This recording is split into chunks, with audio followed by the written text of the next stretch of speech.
Salam budaya, lestari budayaku. Assalamualaikum warahmatullahi wabarakatuh. Salam sejahtera untuk kita bersama.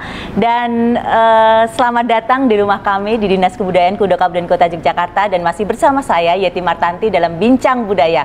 Kali ini kita akan mengangkat tema terkait dengan tantangan seni tradisional di era teknologi. Dan bersama saya spesial tokoh masyarakat yang kemarin baru saja mendapatkan apresiasi sebagai tokoh budaya yang ada di Kota Yogyakarta.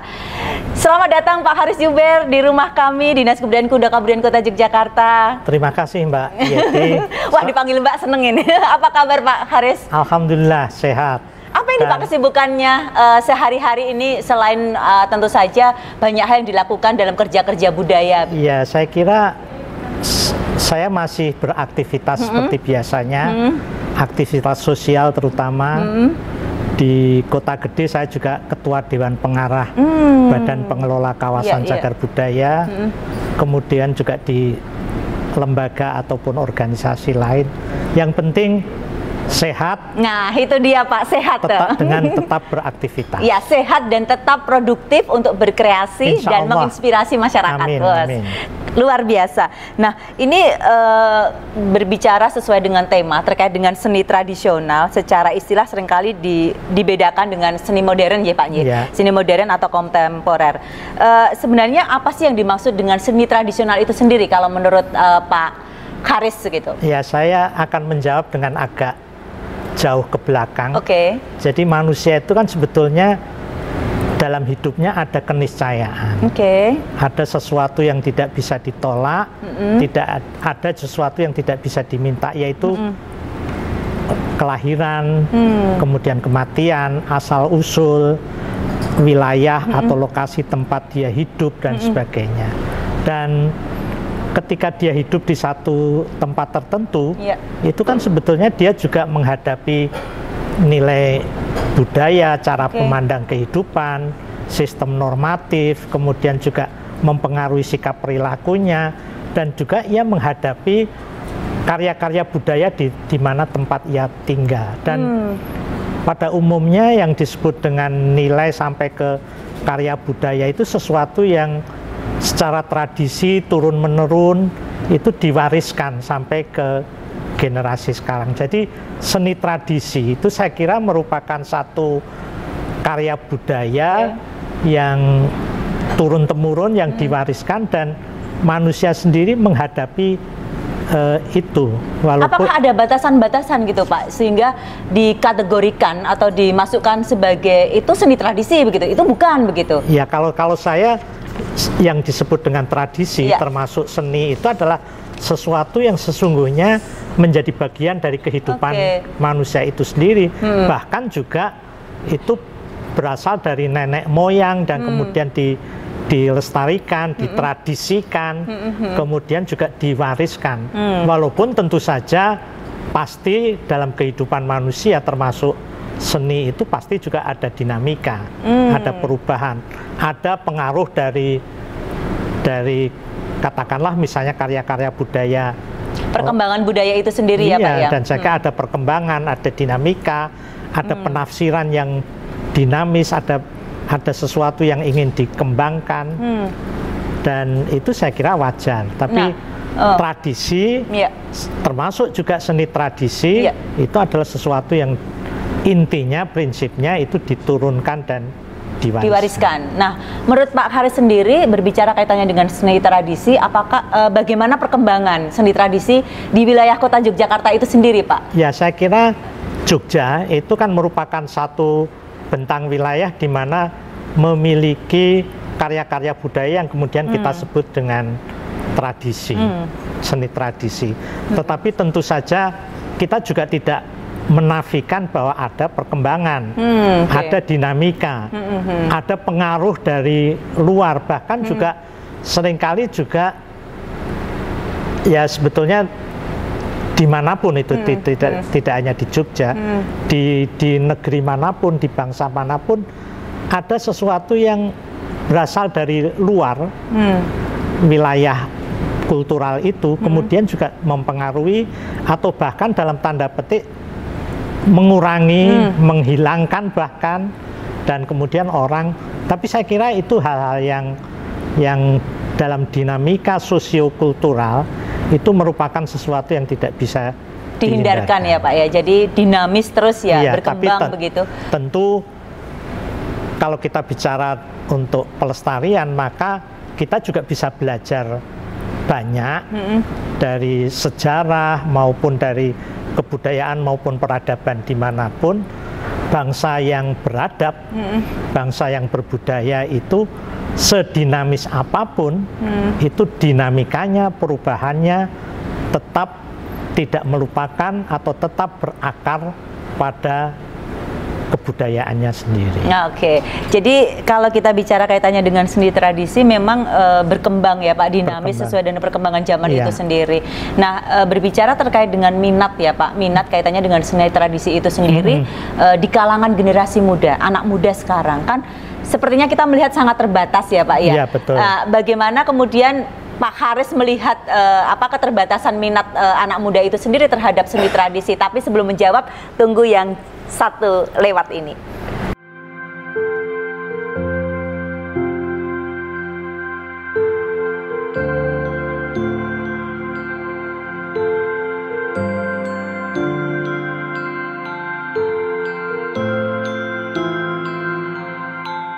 Ya, terkait dengan minat, terbatasnya minat generasi muda, anak muda terhadap seni tradisi itu. Menurut Pak Haris sendiri gimana melihat terbatasnya minat dari anak muda terhadap seni tradisi itu sendiri begitu? Ya, saya kira saya tadi mengatakan bahwa apa yang disebut dengan perubahan dan dinamika ataupun pengaruh dari seni budaya lain itu ada.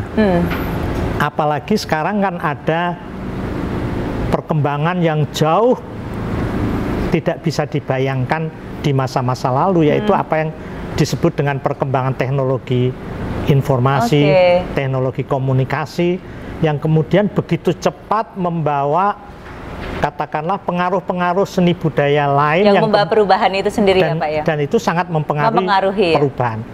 Di masa lalu sebelum ada kepesatan dan kemajuan di bidang teknologi komunikasi saja sudah ada perubahan, sudah ada dinamika, ada akulturasi, apalagi sekarang ini. Tapi kalau dikatakan bahwa generasi muda kemudian itu tidak lagi perhatian terhadap seni tradisi, tidak benar ya Pak ya? Itu tidak benar sepenuhnya. Sebab saya kira pengaruh itu memang ada. Apalagi sekarang ini kita lihat bahwa di media sosial, di media-media yang tidak pernah terbayangkan 10 tahun yang lalu saja, ini kita mendapatkan informasi, mendapatkan pengaruh. Jadi saya kira di satu sisi tentu ini bagian dari pilihan hidup yang harus kita manfaatkan sebaik-baiknya. Justru dengan adanya kemajuan, dengan adanya teknologi informatika, teknologi komunikasi yang begitu cepat, itu justru kita kembangkan, kita optimalisasikan apa yang menjadi warisan seni tradisi itu menjadi bagian dari sebuah karya yang juga bisa kita perkenalkan di latar belakang kultural lain. Menjadi langkah ya Pak, atau strategi dalam adanya keterbatasan. Iya, saya kira itu bagian dari sebuah perubahan dinamika yang juga harus kita ikuti. Seperti contoh kecil saja, seperti wayang kulit dulu dengan lampu blencong dari minyak. Kemudian ada listrik, itu dipakai juga. Kemudian juga ada hal-hal yang perlu kita kembangkan, apalagi sekarang dengan teknologi informasi, teknologi komunikasi yang begitu cepat. Dikatakanlah misalnya anak-anak muda apa betul sekarang sudah mulai tidak peduli terhadap seni tradisi? Itu harus kita lihat, sebab di gadget mereka itu juga ternyata ada yang nyimpen, masih ada ya, atau juga menghubungkan gadgetnya itu dengan link-link misalnya pertunjukan wayang kulit, seni gitu pertunjukan, tari-tarian dan sebagainya. Dan saya kira inilah pentingnya bahwa kita itu niscaya, saya katakan tadi, ada keniscayaan lahir di mana, itu pasti niscaya juga mencintai apa yang menjadi potensi dirinya, bahkan juga potensi karya-karya budayanya. Sebab itu bagian dari hidup yang tidak bisa dihindarkan. Jadi saya kira kalau saya pribadi tidak pesimis dalam hal ini. Tentu ini merupakan bagian dari komunikasi, dari dialog antar budaya, sehingga kalau misalnya ada anak-anak muda yang kemudian kelihatannya tertarik dengan kebudayaan yang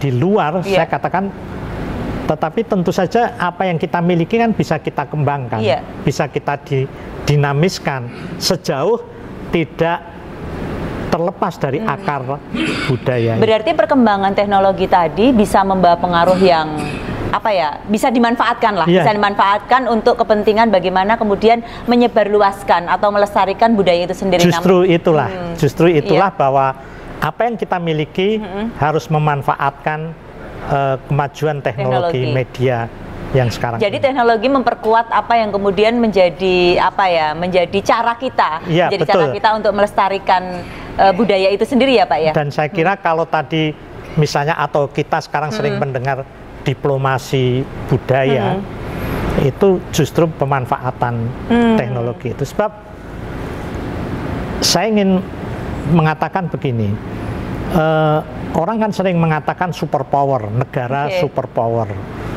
Orang mengatakan superpower itu selalu ukurannya ekonomi dan teknologi.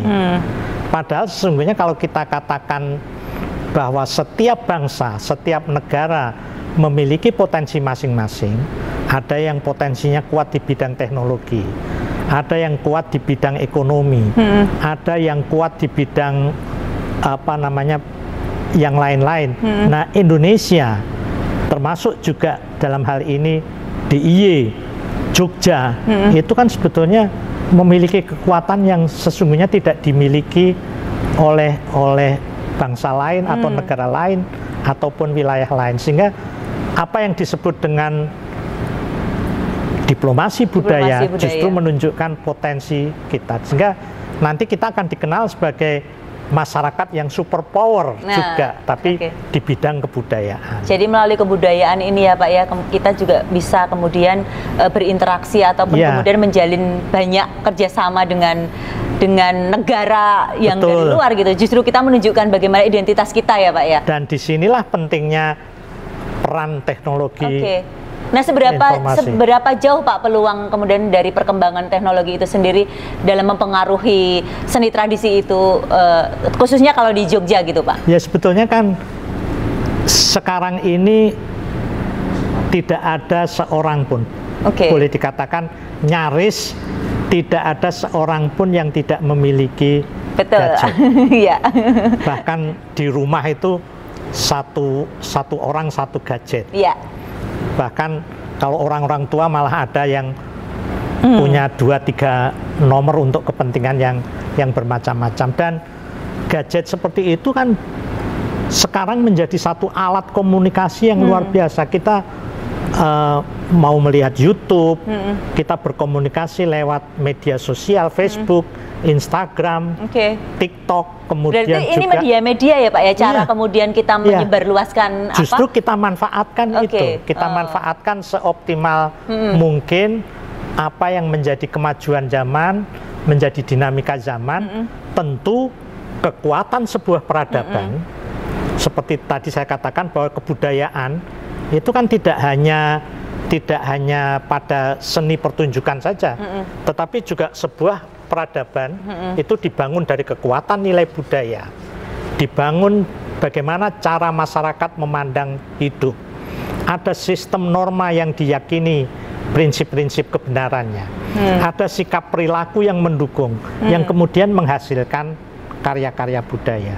Semua itu sebetulnya dimiliki oleh Indonesia pada umumnya, Jogja pada khususnya. Itu dimiliki betul, mulai dari nilai budaya sampai karya-karya budaya. Tinggal kita membangun satu kesadaran, membangun satu kebanggaan, membangun kepercayaan diri agar tidak rendah diri, dan itu semua menjadi jati diri kita. Dan itu memanfaatkan apa yang disebut dengan teknologi. Jadi memang kita bisa memanfaatkan teknologi secara bijak dalam rangka mendukung pelestarian kebudayaan, khususnya seni tradisi itu sendiri ya Pak ya? Dan Dinas Kebudayaan itu saya kira memiliki satu misi yang cukup mulia dalam hal ini. Menarik sekali bincang budaya dengan Pak Haris Zuber, tapi waktu juga harus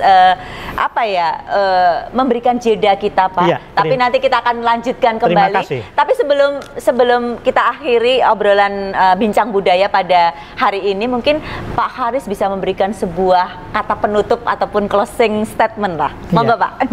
Saya kira setiap bangsa itu, setiap masyarakat, setiap bangsa itu memiliki kekuatan yang disebut dengan akar kultural itu sendiri.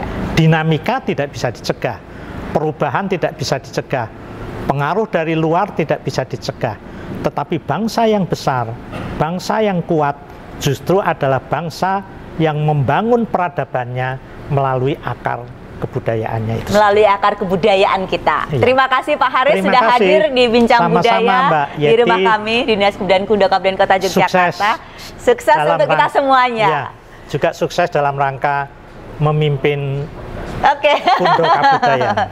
Terima kasih Pak Haris. Matur nuwun.